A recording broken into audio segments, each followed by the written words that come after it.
Yep. 15 or so players, was it, away international? How have they all arrived back? Are they all okay for the weekend? They're all good. They all came back well. They all trained today, so they're in a good place. Thomas Partey didn't train. What's the sort of latest you can tell us on his injury? He's still a few weeks away. He's got a muscle injury and he's progressing well, but he's still a few weeks away. And all your others available for Sunday? Yeah, the rest will be available, yeah. And can you just clear up a bit of noise around Saka and his Achilles niggle? What's the situation He's there? fine. He trained normally today, so it's nothing to report there. It's not an ongoing issue because you hear Achilles, you hear Saka, and everybody worries. Every player has always pains or issues or things that's normal in elite sports, but nothing to worry about. You're reassuring everybody. And other sort of noise that's sort of come out after international break is I think Odegaard was talking about how much he loves being here and just wondered about progress in terms of his contract and how integral he is to what you want to do going forward. We've seen you get a number of the players signed for the long term. I guess he's absolutely top of your list when it comes to that. Well, he's our captain. He's a massive player for us, a really important player for us now and for the future. And we are extremely happy to have him, and we want to keep him here for a long time. In terms of that progress, optimistic when? I'm always optimistic, and we have a really good relationship with him, with his agent. We are really close to them, and whenever that's confirmed, we will announce it. Just finally for me, how excited are you about the next few weeks, particularly I guess this week? Champions League, or Everton, maybe not quite so excited about that. I don't know, you'll tell us afterwards. Champions League and then Tottenham at the end of it. But to have weeks like this, to have the challenge of now going games every 3-4 days for the next month, how much are you looking forward to it? I'm really excited about it, obviously. First Everton, and that's the only one that we have in mind. Obviously our records speak for himself. Last 6 years we haven't won there, so we're going to have to earn it, and we know that we're going to have to be at our best to beat them there, and something that we haven't managed to do, so that's where we're going to start. It's Becky from the Premier League. Mikel, when you get your fixture list and you look at all the games, is Everton away one that you personally really look forward to, perhaps more than others? It is, obviously. It's a big emotional attachment to that football club, you know, the way they treat me, the years that I spent there, the incredible memories that I have, so always grateful. It was a big part of my playing career, and now, as a coach, I have to play against them, and obviously I want to beat them. So when you're planning this game, is it the one that you go, I haven't had success there, you've had so much success, but is it the one that you really want to nail this time? Yeah, but we've been here, and we've been, before I came as well, in grounds that for 17 years we haven't won, and we've done it, you know, so it's just understanding the importance, what we lacked in those games, and try to put it right and do it. How much work have you actually managed to get in with the boys this week? Obviously returning from international duty, I would assume slightly staggered. Is it just the one sort of training session that you've had to implement your game plan? Yeah, that's today. Today that was the first time that we can do a little bit, because for some players it was match two as well. So just managing that, we knew that from the start.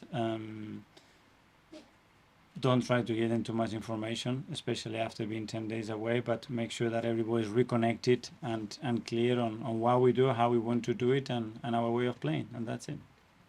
Thank you. Go to Ian from talkSPORT. Hi Mikel, how are you? Good. You've mentioned how much Everton means to you, how much you love Everton. Does it sadden you then the predicament they're in right now, where the last couple of years they've only just stayed up? Today they've been taken over, and just in general it's not going well, and it looks like a club that's not in a good place. Yeah, but that's the history of football clubs, you know, and the challenges that we all have right now is the competition, you know, but as well the project that they have there with the new stadium and everything that they are trying to do is very exciting as well. But like everybody, you have through tough times, you know, it's how you overcome those situations to become better. You spent £100 million in the summer on Declan Rice. Firstly, are you surprised at how quickly he's settled in? And secondly, are you surprised at how quickly he's become a fan's favourite? Yes, obviously you always hope that that transition is going to be smooth and fast. But then sometimes the reality is very different. In his case, I think he's been really positive. I think he's finding it really easy. I think he understood the team, our way of playing really, really fast, and things are going well for him. Your chief executive is stepping away in the summer. Can you just give us an idea of what that will mean for you personally as a manager going forward after next summer? Well, he's been here 14 years, and I think he has the right to make that call, and he's made that call. He thinks it's the best thing for him, for his future, for his family. For what I can say from my side, I had a great working relationship with him. I enjoyed it. He's a person, first of all, that I value, that has been integral in what we've done, and I will want to wish him the best. But I think he still have a lot of things to do in the meantime till the end of the season. And finally, we're only 4 games in, but it's already Man City and Arsenal as it was last season. Both started well. How much, with the Champions League starting now, and which you didn't have last year, having to play sort of 2 games, 3 games in a 7 or 8 day period, how much is that going to test the boundaries of your players and of your team? Well, it's exactly the same as last year. We played every 3 days, but it was the Europa League, so the competition is different. Obviously, the demands of that competition, expectations are different, especially after being away from there for 7 years. But it's excitement. This is what we want to be. When you look at the fixtures and the games that we have to play, I think everybody is really looking forward to it. Good luck to you. Thank you. Jordan from the Athletic. Mikel, Pepe left the club last week. I just wanted to ask you, obviously the club record signing before Declan came in. Played a lot in your first season and then quickly fell out of the plans. Can I just, was there a sadness to you that someone at the club invested that much money didn't quite work out in the end? Yes, but obviously there are moments for players, and not only him, but as well Robbie leaving and all the other ones that they have, Flo leaving, all the other ones that they have been on loan as well. You have an emotional attachment with them. You have tried to get the best out of them. But there are periods, and sometimes it's not about the will of the player, but it's a player that plays in his position as well that does so well. So it's many factors, but what we certainly want is wish them, all of them, the best, and hopefully they can fulfill their dreams somewhere else. You mentioned Rob leaving as well. Kieran's obviously left on loan. Just looking at the squad now, I think there's only 3 players who actually precede your arrival as manager. This feels like very much like an entire squad that's now built in your image. Is there more pressure coming with that for you, that this is now your entire team that you've handpicked? I don't think that any pressure is going to be bigger than what we put ourselves internally every single day, regardless. When you have the players that you have, you made a decision to coach them. They are not my players. They are players from the club, and the team evolves, the squad evolves, and if you are here more years, that would happen gradually, like it happened like any other squad in the world. Just on Everton, I know you've also spoken about the record there in recent years.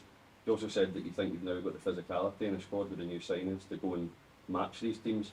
When you go there, are you looking to match them in a battle, or do you try and make it not a battle? Sometimes you cannot avoid a battle. There are certain balls that you have to do. The style of play that they have is very clear, and they're extremely good at that. We have a very different one, and it's about when you are trying to impose your way of playing, and the tactic is just to make sure that the opponent's strengths are completely hiding and yours are coming out every single time to fulfill the potential of your players, and that's what I think both managers and both teams will try to do on Sunday. Okay, last couple in the live section. James from ESPN. Yeah, just following on Pepe. Obviously, the club spent a huge lot of money on him. No club can have 100% success rate with their transfers, but do you think there are any lessons to learn from that deal and how it played out? I don't know. I wasn't involved in the process of that deal, And what I can say about him as a person as well is a phenomenal boy. He tried really hard. He did his best. It's not his fault that the amount of money that we paid at the time, and that's it. And when things are not working on, you have to move on, And there's no point trying when something is not working for either way, and that decision has been made, and I think it's in the benefit of all parties. I think he's the 9th player to have his contract ripped up in the time that you've been manager. Do you feel this sort of closes the chapter on having to do that now, that's sort of it for having to lose players prematurely? I don't know. I think every case has been very, very different, and always at the end is a few parties that has to be agreeing to something. Is not a decision that I take.